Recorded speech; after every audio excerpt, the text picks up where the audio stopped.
বাংলাদেশের সর্বশেষ গুরুত্বপূর্ণ আপডেট সংবাদে আপনাকে স্বাগত। শুরুতেই সংবাদ শিরোনাম, পরে বিস্তারিত। শুরুতেই জানাবো, অচিরেই দেশে নতুন বিভাগ ঘোষণা। অচিরেই বাংলাদেশে নতুন বিভাগ কুমিল্লাকে বিভাগ হিসেবে ঘোষণা করা হবে বলে জানিয়েছেন স্থানীয় সরকার, পল্লী উন্নয়ন ও সমবায় এবং যুব ক্রীড়া মন্ত্রণালয়ের উপদেষ্টা আসিফ মাহমুদ সজীব ভুঁইয়া। তিনি বলেছেন, পতিত স্বৈরাচার হাসিনা বলেছিল কুমিল্লা নামে কোনো বিভাগ হবে না। আমরা এখন বলতে চাই, এখানে কোনো বিভাগ হলে কুমিল্লার নামেই হবে। এরপর জানাবো, যুবলীগ নেতা ইঞ্জিনিয়ার লাখিন গ্রেপ্তার। বগুড়া যুবলীগ নেতা ইঞ্জিনিয়ার খায়রুল আলম লাখিনকে গ্রেপ্তার করেছে পুলিশ। আজ শহরের লতিফপুর কলোনির বেলজিয়াম মাঠ এলাকায় নিজ বাড়ি থেকে তাকে গ্রেপ্তার করা হয়। বিষয়টি নিশ্চিত করেছেন বগুড়া সদর থানার অফিসার ইনচার্জ SM মঈনুদ্দিন। এবারে জানাবো, মহাসড়কে মুখ থুবড়ে পড়ে থাকা নিহত তরুণীর পরিচয় মিলেছে। মুন্সিগঞ্জের শ্রীনগর উপজেলায় বঙ্গবন্ধু এক্সপ্রেসওয়েতে গুলিতে নিহত তরুণীর পরিচয় শনাক্ত করা হয়েছে। ওই তরুণীর নাম শাহিদা বেগম, 24। এদিকে বিদ্যুৎ জ্বালানি বিশেষ বিধান আইন বাতিল করে অধ্যাদেশ জারি। বিদ্যুৎ ও জ্বালানি দ্রুত সরবরাহ বৃদ্ধি বিশেষ বিধান আইন 2010 বাতিল করেছে উপদেষ্টা পরিষদ। আজ আইনটি বাতিল করে অধ্যাদেশ জারি করেছেন রাষ্ট্রপতি। এর আগে 2024 সালের 20 নভেম্বর বিদ্যুৎ ও জ্বালানি দ্রুত সরবরাহ বৃদ্ধি বিশেষ বিধান রহিতকরণ অধ্যাদেশ 2024 জারির প্রস্তাব নীতিগত ও চূড়ান্ত অনুমোদন দেয় উপদেষ্টা পরিষদ। জানাবো, রাষ্ট্র মেরামত ছাড়াই অন্তর্বর্তীকালীন সরকার বিদায় নিলে এই প্রজন্ম আমাদের কাঠগড়ায় দাঁড় করাবে। প্রধান উপদেষ্টার প্রেস সচিব শফিকুল আলম বলেছেন, একেবারেই রাষ্ট্র মেরামত ছাড়াই যদি অন্তর্বর্তীকালীন সরকার চলে যায় তাহলে এই প্রজন্ম আমাদের কাঠগড়ায় দাঁড় করাবে। আজ NDM এর আয়োজনে মহাখালী ব্র্যাক সেন্টার রাষ্ট্র সংস্কার প্রস্তাবনা শীর্ষক এক সেমিনারে এসব কথা বলেন তিনি। এবং সর্বশেষ জানাবো, ভবিষ্যতে কেউ আর টাকা পাচার করতে পারবে না বললেন অর্থ উপদেষ্টা।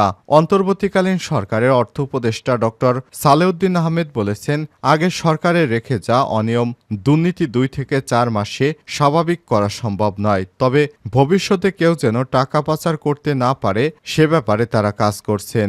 রাজধানীর একটি হোটেলে Dhaka chamber of commerce and industry DCCI আয়োজিত এক বাণিজ্য সম্মেলনে তিনি এসব কথা বলেন। অর্থ উপদেষ্টা বলেন, ক্ষয় হতে যেতে শুরু করা দেশের অর্থনীতিকে কিছুটা স্থিতিশীল করতে পেরেছি, সেই সঙ্গে বাড়ছে বৈদেশিক মুদ্রা রিজার্ভও। প্রিয় দর্শক, এতক্ষণ শুনছিলেন সংবাদ শিরোনাম, এবারে বিস্তারিত।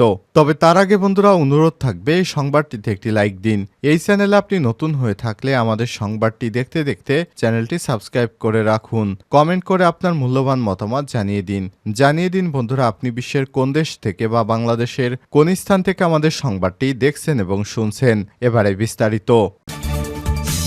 দেশে অচিরেই নতুন বিভাগ ঘোষণা করা হবে। অচিরেই দেশে নতুন বিভাগ ঘোষণা। এ বিষয়ে কথা বলেছেন স্থানীয় সরকার, পল্লী উন্নয়ন ও সমবায় এবং যুব ক্রীড়া মন্ত্রণালয়ের উপদেষ্টা আসিফ মাহমুদ সজীব ভুঁইয়া। তিনি বলেছেন, পতিত স্বৈরাচার শেখ হাসিনা বলেছিল কুমিল্লা নামে বিভাগ হবে না। আমরা এখন বলতে চাই, এখানে কোনো বিভাগ হলে কুমিল্লা নামে সেটি হবে। এটা করার জন্য যা যা প্রয়োজন সব করা হবে। সংশ্লিষ্ট নীতি নির্ধারকদের সঙ্গে কথা বলে শীঘ্রই বাস্তবায়নের তাগিদ দেওয়া হবে।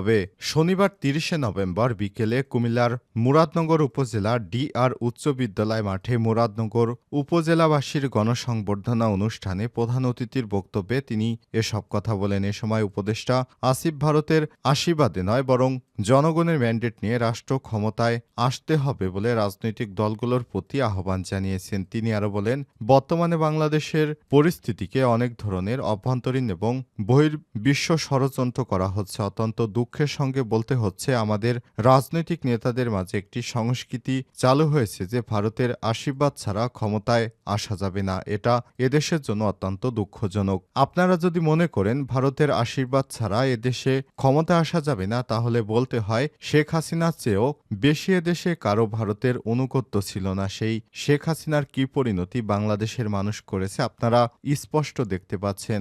আপনারা যদি ভবিষ্যতে সে ধরনের পরিণতি দেখতে না চান তাহলে বাংলাদেশের জনগণের ম্যান্ডেট একমাত্র ক্ষমতায় আসার উপায় হিসেবে অবলম্বন করে অন্য কোনো বহির্গত শক্তির আশীর্বাদে নয়, দেশের জনগণের ভোটে নির্বাচিত হয়ে তারপর বাংলাদেশের ক্ষমতায় বসতে হবে।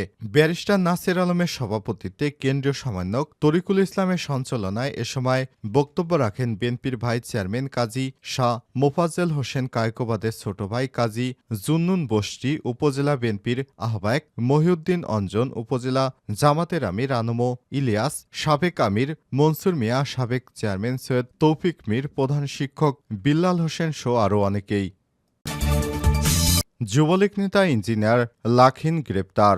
বগুড়া যুবলীগের নেতা ইঞ্জিনিয়ার খায়রুল আলম লাখিনকে গ্রেপ্তার করেছে পুলিশ। আজ শনিবার শহরের লতিফপুর কলোনির বেলজিয়াম মাঠ এলাকায় নিজ বাড়ি থেকে তাকে গ্রেপ্তার করা হয়। বিষয়টি নিশ্চিত করেছে বগুড়া সদর থানার officer in charge S M Mohiuddin. Khairul Alam Lakhin Bogura জেলা যুবলীগের সক্রিয় নেতা। এছাড়াও তিনি বাংলাদেশ হিউম্যান রাইট অ্যাসোসিয়েশন কেন্দ্রীয় কমিটির সভাপতি এবং লায়ন ক্লাবের সঙ্গে জড়িত ছিলেন। সদর থানার officer in charge S M Mohiuddin জানান, গোপন সংবাদের ভিত্তিতে অভিযান চালিয়ে তার নিজ বাড়ি থেকে লাখিনকে গ্রেপ্তার করা হয়। তার বিরুদ্ধে অনেক অভিযোগ রয়েছে। এছাড়াও লাখিন নামে বেশ কয়েকটি মামলা হয়েছে। এইগুলো যাচাই বাছাই করে তারপর তাকে আদালতে পাঠানো হবে। মহাসড়কে মুখ থুবড়ে পড়ে থাকা নিহত তরুণীর পরিচয় মিলেছে। মুন্সিগঞ্জের শ্রীনগর উপজেলায় বঙ্গবন্ধু এক্সপ্রেসওয়েতে গুলিতে নিহত তরুণীর পরিচয় শনাক্ত করা হয়েছে। ওই তরুণীর নাম শাহিদা বেগম 24, তার বাড়ি ময়মনসিংহে। মুন্সিগঞ্জের অতিরিক্ত পুলিশ সুপার ফিরোজ কবির অপরাধ এসব তথ্য নিশ্চিত করেছেন। তিনি বলেছেন, শাহিদা বেগম নামের ওই তরুণী রাজধানীর ওয়ারিতে তার ভাইয়ের সঙ্গে থাকতেন। তিনি একটি ডে কেয়ারে কাজ করতেন। ফিরোজ কবির বলেন, ওই তরুণীর ফিঙ্গারপ্রিন্ট শনাক্ত করা যায়নি, তবে মোবাইল ফোনের সূত্র ধরে তার পরিচয় শনাক্ত করা গেছে। তার বাড়ি ময়মনসিংহের কোথাও না কোথাও। সে বিষয়টি নিয়ে আমরা খোঁজাখুঁজি করার পর বিষয়টি এখনো পরিষ্কার হয়নি, তবে তার বাসা ময়মনসিংহ জেলার অবস্থিত সেটা জানার চেষ্টা চলছে। গ্রামের বাড়ি কোথায়? মুন্সিগঞ্জের শ্রীনগর উপজেলা বঙ্গবন্ধু এক্সপ্রেসওয়েতে শাহিদাকে নিয়ে গেছে তা জানার চেষ্টা চলছে বলে জানান পুলিশের এই কর্মকর্তা। এর আগে শনিবার 30 নভেম্বর বেলা 11টার দিকে ঢাকা মহাসড়কে দোগাছি এলাকায় সার্ভিস সড়ক থেকে গুলিবিদ্ধ ওই নারীর মরাদেহ উদ্ধার করে পুলিশ। এ সময় ঘটনাস্থল থেকে 5 রাউন্ড গুলির খোসা উদ্ধার করা হয়। পুলিশের ধারণা, পেটসহ শরীরের বিভিন্ন অংশে গুলি করে ওই তরুণীকে হত্যা করা হয়েছে। শনিবার সকাল 8টার দিকে মুখ থুবড়ে রক্তাক্ত অবস্থায় মরাদেহ পড়ে থাকতে দেখে পুলিশকে খবর দেয় স্থানীয়রা জানায়, শনিবার ভোরে ওই নারীকে পদ্মা সেতুর উত্তর থানার সামনে থেকে এক যুবকের সঙ্গে সড়কটিতে হেঁটে এগুতে দেখা গেছে। তবে কে বা কারা ওই নারীকে গুলি করেছে সে বিষয়ে কোনো তথ্য এখনো জানতে পারেনি পুলিশ। শ্রীনগর থানার ভারপ্রাপ্ত কর্মকর্তা ওসি মোহাম্মদ কায়ুম উদ্দিন চৌধুরী জানান, সকালে স্থানীয়রা খবর দিলে মরদেহ উদ্ধার করা হয় এবং নিহতের পিঠে গুলির চিহ্ন রয়েছে। ঘটনাস্থল থেকে 5 রাউন্ড গুলির খোসা উদ্ধার করা হয়েছে। ঘটনাস্থলেই ওই নারীকে গুলি করা হয়েছে বলে জানান তারা। এই ঘটনায় জড়িতদের গ্রেপ্তার করে রহস্য উদ্ঘাটন এবং নিহতের পরিচয় জানার চেষ্টা চলছে। বিদ্যুৎ জ্বালানির বিশেষ বিধান আইন বাতিল করে অধ্যাদেশ জারি। বিদ্যুৎ ও জ্বালানি দ্রুত সরবরাহ বৃদ্ধি বিশেষ বিধান আইন 2010 বাতিল করা হয়েছে। উপদেষ্টা পরিষদের অনুমোদনের পর গত বৃহস্পতিবার 28 নভেম্বর আইনটি বাতিল করে অধ্যাদেশ জারি করেছে রাষ্ট্রপতি। এর আগে গত 20 নভেম্বর বিদ্যুৎ ও জ্বালানি দ্রুত সরবরাহ বৃদ্ধি বিশেষ বিধান রহিতকরণ ও অধ্যাদেশ 2024 জারির প্রস্তাব নীতিগত চূড়ান্ত অনুমোদন দেয় উপদেষ্টা পরিষদ। 2010 সালে আইনটি বাতিল করা হলেও এই আইনের অধীনেই হওয়া চুক্তি বাতিল হবে না। আওয়ামী লীগ সরকারের আমলে হওয়া আইনের অধীনে বিভিন্ন কার্যক্রমের মাধ্যমে অর্থ লুটপাটের অভিযোগ রয়েছে। আওয়ামী লীগ সরকারের পতনের পর অন্তর্বর্তীকালীন সরকার এসে আইনটি স্থগিত করে দেয়। অধ্যাদেশ অনুমোদনের সময় মন্ত্রিপরিষদ বিভাগ থেকে জানানো হয়েছে, বিদ্যুৎ জ্বালানির দ্রুত সরবরাহ বৃদ্ধি বিশেষ আইন 2010-এর ধারা 6 এর অধীনে বিদ্যুৎ উৎপাদন চুক্তি সম্পাদন বিষয়ে জাতীয় এবং আন্তর্জাতিকভাবে বাংলাদেশে বিদ্যুৎ খাতে ব্যাপক দুর্নীতি এবং অনিয়ম হয়েছে। এ বিষয়ে জনমনে প্রবল বিরূপ প্রতিক্রিয়া সৃষ্টি হয়েছে। গত 14 নভেম্বর বিদ্যুৎ ও জ্বালানি দ্রুত সরবরাহ বৃদ্ধি বিশেষ বিধান আইন 2010-এর ধারা 6/2 এর ধারা 9 হাইকোর্ট বিভাগ অবৈধ ঘোষণা করেন।